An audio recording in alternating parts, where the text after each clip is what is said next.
Grant Shaw. Welcome to the Menehune Terrace.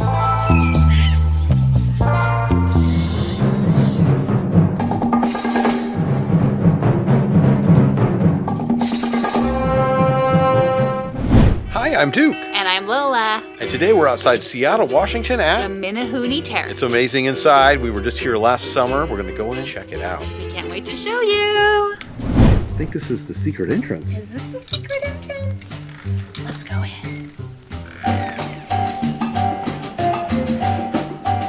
This might be the longest entryway to a home tiki bar I've ever seen. Look at this. Look how pretty this is. If this is what's outside the bar, what could be inside?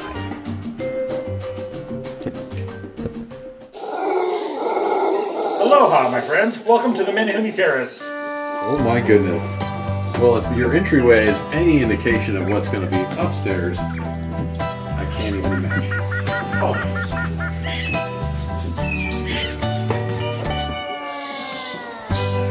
Oh, every home tiki bar does come with a ray. Aloha and welcome to the Menehune Terrace. One of the things I noticed about your bar when I first came in that has been a change since we were here last is this artwork underneath the bar. Who worked on this for you? Me. I did all this. The prints are off of Etsy, and I've had the matting around here for a little while, so I quickly threw that up, did some quick framing, and installed a black light so they glow a little bit. And it's one of those subtle things that just adds to the bar, but you don't always think about it. So it's just kind of one of those surprises when you sit down at the bar, or if you're sitting at the lounge here behind you. I think I only noticed it because it wasn't there. I think Yeah. it's been my first time, and there's so many dazzling things going on. And you know what's kind of interesting? It reminds me of Trader Sam's that's in Florida.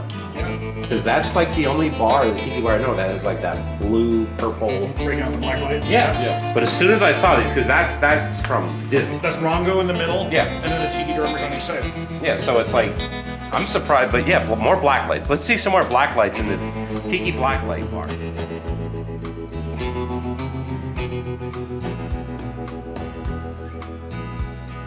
All right, what are you making today, fine sir? About 3 months ago, maybe 6 months ago, I learned of a drink from the Bahamas called a Golly Wash. Just doing a little bit of research on the drink. I'd never heard of it. I've reached out to some other tiki people about it, and they hadn't heard of it either. But it goes back to like Prohibition era. I think it goes farther back than that. During Prohibition, they would smuggle all the booze to the Bahamas because it's only 30 miles off the coast of the U.S. And the Bahamas were drinking the stuff they were smuggling as they brought it over to the U.S. for the Prohibition era. And it's usually served in a gallon milk jug, and you'll see people just walking around with this stuff, drinking it all the time. And it actually gets better with age, so I'm gonna make a fresh round for everybody. But it's actually better. I've had it 3 and 4 days old. It is better the older it gets. So I'm talking to all these guys that are tiki, but they don't know this drink from the Caribbean, which all we're doing is drinking rum from the Caribbean. But the drink is meant to be served with London dry gin, and the gin wins every time. I've played rums and had fun, different rums, all sorts of stuff with it. The gin, and I'm not a gin guy, but the gin wins almost every time. That needs to be a shirt. The gin wins. The gin wins. Right. And As a gin guy, I agree.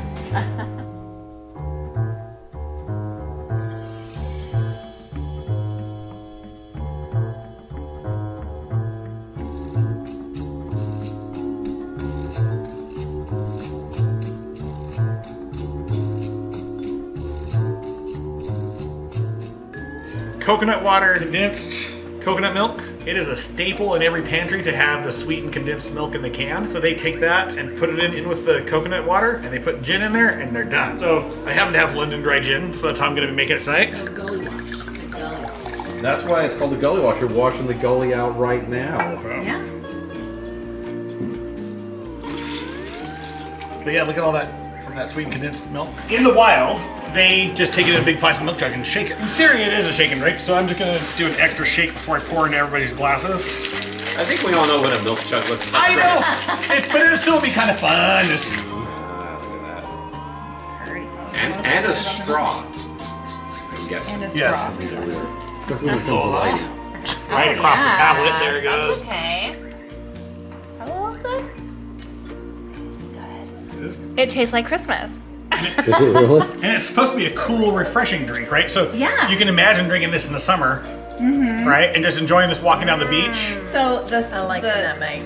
The scent, yes, the scent of the nutmeg and probably the gin, like the kind of floralness of the gin, almost gives it a little bit of the first little sip is like eggnog, but then it's light and cool and refreshing. It's not thick and gloppy like eggnog. Just 80-degree day walking down the beach with this stuff is going to be beautiful, right? Yeah. It's like summer nog. Yes, Summer it's nog. Summer nog. Summer nog. I love That's that. got a new name now. It really is. Summer more- nog. It has that. 3 thumbs up on the Yes. Golly Wash. Yes.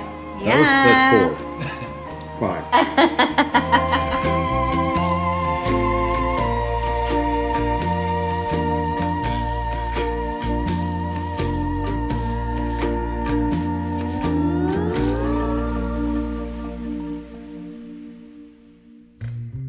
So in this cabinet here, the prize of this whole cabinet is the Skipper and Gilligan mugs Oh, really? from Wolf Tiki.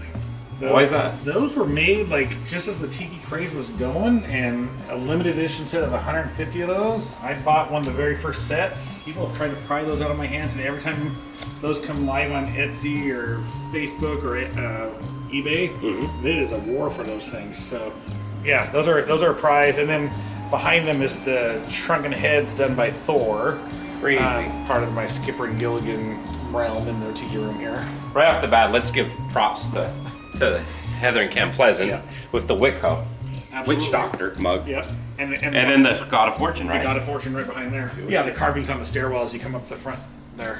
Oh wow, you actually got a Nohona Tiki from Brian, and so you got one of those? Yes. Brian's Brian's in the he's Brian Birch. He's in Yep. he's in the Hangton Hangman Yep. up in Canada, and I realized and I found out that And that's one. he makes mugs now. And that's one of the first ones of those he made too. He had it at. Damn. He had it in California at the Caliente Tropics for Circuit Caliente event, and I think he was literally drinking out of that one. And I said, "Yes, please." Oh, dude, you actually have not one but 2 of the House of Taboo mugs. Those. I think I have 4. You have 4 of them. Yeah. Oh, this is the collection that I want to show off to your audience because I remember you showing me some of these mugs. Who's the guy that does these? This is Michael Sabaka. Yeah. Jungle Modern Ceramics is his company. Yeah. Everything is carved by hand. Feels like wood. Feels like wood. The matte finish is amazing on them all. The beadwork. The very first one that I bought from him Yeah. was this one right here.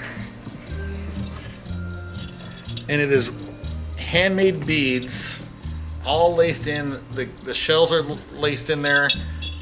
It is thin and nice. Witco Pleasant So if Tiki you ever got the Witco Bar, That's among Tiki. yep. And then this is the Islander, and this is also the Polynesian fishing god is actually the official. Yeah, very good. Yes, and Polynesian fishing god, but this one. They stole it from Witco, the mainland.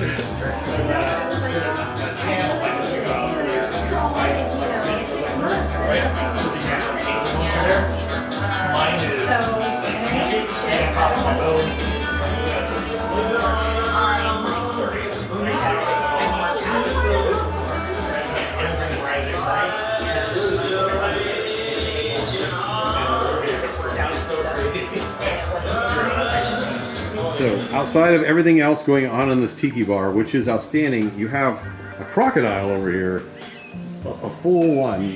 What's the story behind that? He is a 9-foot Australian saltwater crocodile that showed up in Leavenworth of all places at a going out of business sale. Next thing you know, he's in the back of the truck, strapped down and coming across the pass, coming here. So had to get him re-airbrushed and cleaned up and fixed, but he's got a new forever home now.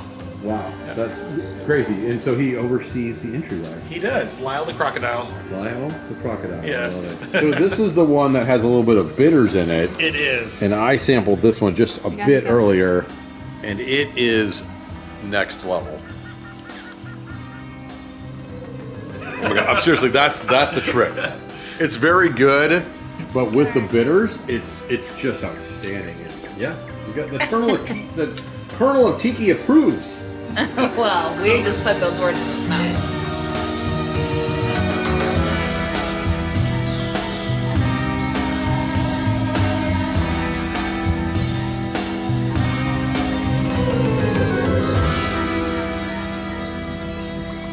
So that That is from Jim Cruz of Gone TV. I've got several pieces of his carvings here. He's a Northwest carver, and we're really fortunate to have Jim in this area, so I've embraced him fully. And then Jim did the surround framing on my door down below. The entryway, Yep, the secret entrance. That is the word. And then he also did the 3 marquesians down on the staircase. He correct? did that also. And this is like a 9-foot carving he did for me.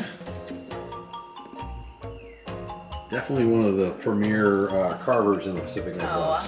One of the things I was really excited to learn more about, Grant does a great job of collecting art and the tiki mugs and coordinating them together. So tell me a little bit more about what you got. If there is an opportunity to coordinate a mug with an art piece, I will. So years ago, I bought an art piece by Laura Harper with Ricardo Montalban from Fantasy Island, and he's sitting there doing with his tiki drink, and he's got a little tattoo there holding the plane, and it's a great picture. And I loved the frame, and I thought it was all great. It's just like everybody should have a picture of that in their tiki room. Yeah. So then, like 3 years later, she comes out with this mug. I don't think...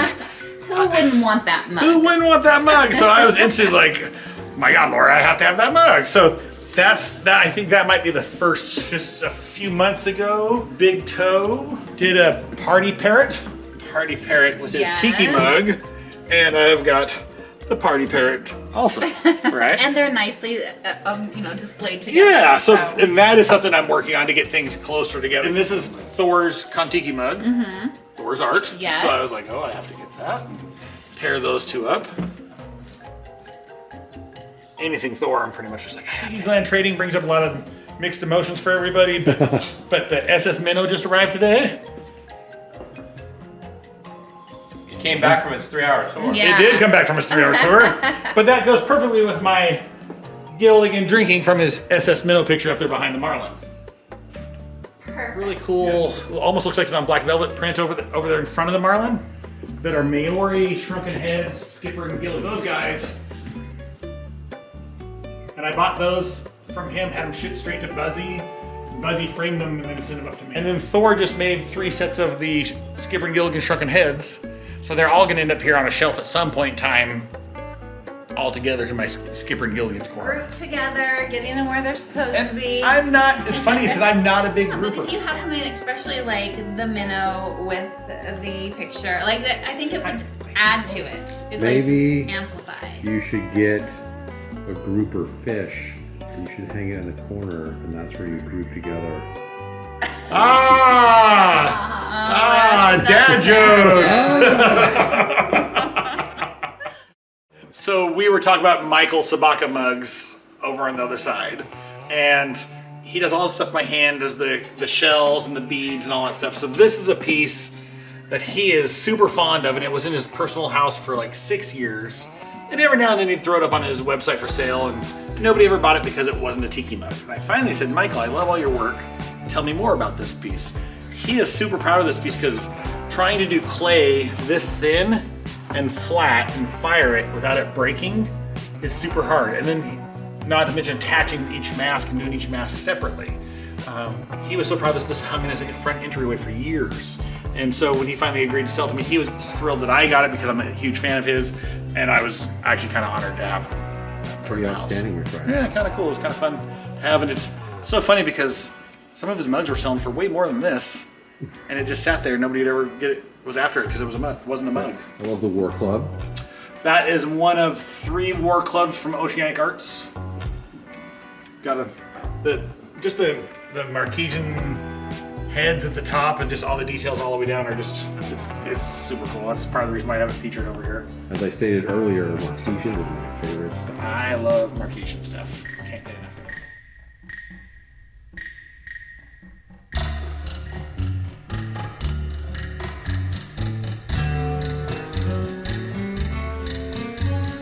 Is this the board you want to talk about, or is it the other? So board? I have 3 boards from Jatiki Soleil. He is actually cousin, I believe, of Gecko, and he does some mugs now. He does some backyard design. He does all sorts of stuff. But I fell in love with him years ago because he carves surfboards. And this surfboard was actually super hard to find a place in the tiki room because it just has to have the right lighting because it's all that carving on the chocolate. But it's a damaged recycled surfboard that he gives it the wood grain, and then he takes the shell off and hand carves every inch of it. Wow. And love that one. And then he also did this one here with Maori War Club on there. For some reason, this particular one was the first one I saw, and it didn't even dawn on me that it was a surfboard. I thought it was just a really fascinating cutout. And then once I saw the second one, I'm like, oh my gosh, that was a surfboard. I had these two hanging in the tiki room forever in the wrong spot. Nobody ever noticed them. And I had to get them onto these lighter walls and get them lit better. Mm-hmm. And that now people come in like, wow, those are really neat. And we have to mention, since we've walked around it several times here, how much Witco you obviously have going on. Who doesn't love Witco? Ken and Heather Pleasant have had this one and fell in love with it. Bought it for my wife as a birthday gift or an anniversary gift? Birthday gift. Now it hangs in my tiki room. Hey. And now every birthday is an anniversary. Yes, yep. An anniversary of her birthday. Yeah. Pearl of Wisdom mug from the Reef. And make the trip over. The trip over to this side. Well, there's a slightly famous piece. Slightly famous, August Holland. Pearl of Wisdom. Mine's a little nicked up, but it's... I was able to get my paws on one. Yeah, what a great way of tying all these things together, especially if you could display it. I mean, either way, you know that they're there, but I think people, if they're coming into your bar, they're going to see the... It's a battle of wall space and securing the mugs, yes. Right? Because the last thing you want is to have a mug come off the wall. wall. No drunken person. Yeah, so it's going to be a lot of museum putty when they finally start going up on the wall. So I've noticed something, it's maybe the small thing. Sometimes I notice the things that you don't normally see in a tiki bar, which is a pool table. I've not seen a lot of them. I feel that my wife, Tina, is the person to discuss the pool table. You guys have been trying to get her in here all this time for talk about something? This is built by her uncle, so I feel like she's the one to discuss. Oh my goodness. Yeah, so... By the way, give us your name. I'm Tina. I'm Grant's wife. The lovely Miss Tina. Hello. Wait, Aloha. Grant is Tina's husband. Yes. I have the benefit of being her husband. Yes, I allow him to do all this. Yes. So I was noticing that you have a pool table in your tiki Yes. bar, which is something I don't see actually that often in tiki bars. Right. This space originally sort of started as an idea about having a man cave, right, and a game space. So we used to have an air hockey table and a foosball table in here, and tiki just kind of pushed all of that out. But the pool table has stayed because this is sentimental to me. It's was made by my uncles. They made probably 20 or so, I think, of these in Southern California back in the 70s. And it's fun to play because it's not regulation. It's a little smaller. Pockets are a little tighter. So it's a little more challenging. Especially when you've had a lot of tiki drinks in them. Absolutely, right. How often do you play pool on it? Not often enough. I would like to more, and we do. It gets used. It would be a good place to have dinner, however, no, not really. But So we fight over this because he will put the cover on it and then he wants to use it as a buffet table. And I'm like, no. I want to show it on. What do you got here? So I wanted to bring this particular tiki up and then the one over there too, because there's something special about them. Yes. They're made by convicts. They are. Like for reals. For reals. What's the story? The Hawaiian prison system used to, it's kind of not, I've heard they're trying to bring it back again, but it used to be a big part of the Hawaiian prison system was trying to reconnect the prisoners with their heritage. And so they had a carving program there where they'd haul in big palm trunks and let the elders of the islands teach, and prisoners, part of their rehab program was carving. And a lot of it went to tourist things where you could buy a tiki carved by a prisoner back in the time. They're hard to get a hold of, hard to find. I didn't know anything about them. These showed up in Seattle, and this is a coup. Not the one. They showed up on Craigslist. Did he know that they were prison tiki? Yes, he did. And I tried to negotiate a better price with him, and he just laughed and said he had private museums and public museums in California and stuff offering to come get them and pay for them. And I said I can be there in an hour. Max's South Seas. Max's South Seas, yeah. So these things here were crazy. When Max's South Seas first opened up, these things were on their website for like week. Nowadays, this doesn't last on the website for 3 hours, right? Yeah. And so these have been there forever, and I finally bought 2 of them, but it was like, you had time, back those days when they first opened up, you had time to shop. Yeah. You know? And you could look around, go, do I want that Yeah, one? Max's South Seas is like, right now, it's pretty much like one of the biggest tiki bars that's out there. The Devil's Oh! the Devil's Reef Skull Tower. You have one, the Infinity Skull. Yeah, this is a 3-year hunt for this mug. It's number 11. Where did you get it from? A guy in Florida was selling it. Turns out his brother lives up here and bought it for him as a gift. The guy in Florida had no connection to the Devil's Reef, didn't care, gave it to me for a great deal, just because he knew I said it's my local bar, Tiki Bar, and I really need this mug. He's like, oh, I'll give you a deal.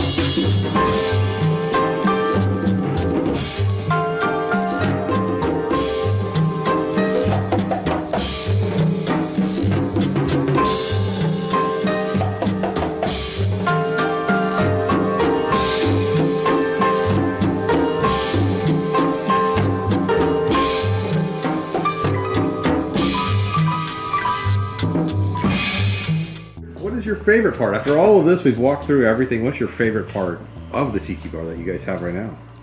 I knew you were going to ask me that, and I'm still not 100% prepared. I love having all the people here, right? My thing about the Tiki Room is the diversity. There isn't one thing that you pick one day that you walk in and go, that's my favorite thing. I have some people come here that are obsessed with that marlin. They're like, oh my God, that marlin's amazing. And they don't hardly see the Tiki stuff, right? And then the war canoe behind me gets tons of attention. The crocodile always gets attention. I think that is my favorite thing. When somebody comes here that's been here, like Ray's been here a bunch of times, and we have other friends that have been here a bunch of times, and they are sitting here and they're like, what is that? Is that new? And I'm like, that's been here for 18 months. And they're like, I've been here like 6 times, and they've never seen it. That is my biggest compliment, is when they see something new that's been here forever.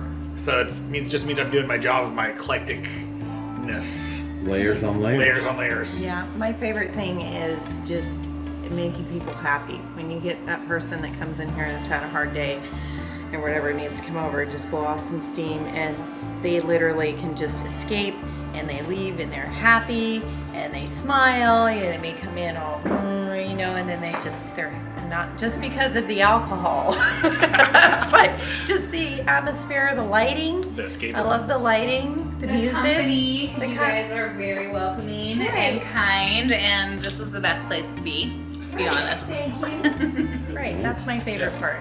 It is, because this is all just material things, right? And the Tiki Room doesn't happen without the people in it. So for us, whenever we have a full Tiki Room, we hate seeing it sit empty.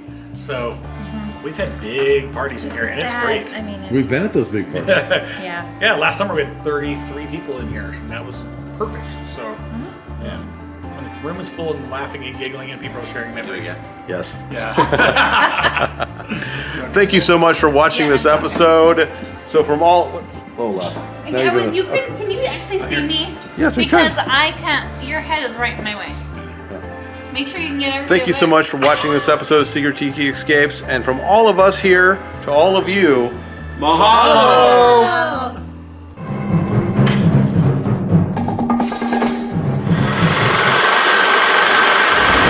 Bossa Nova.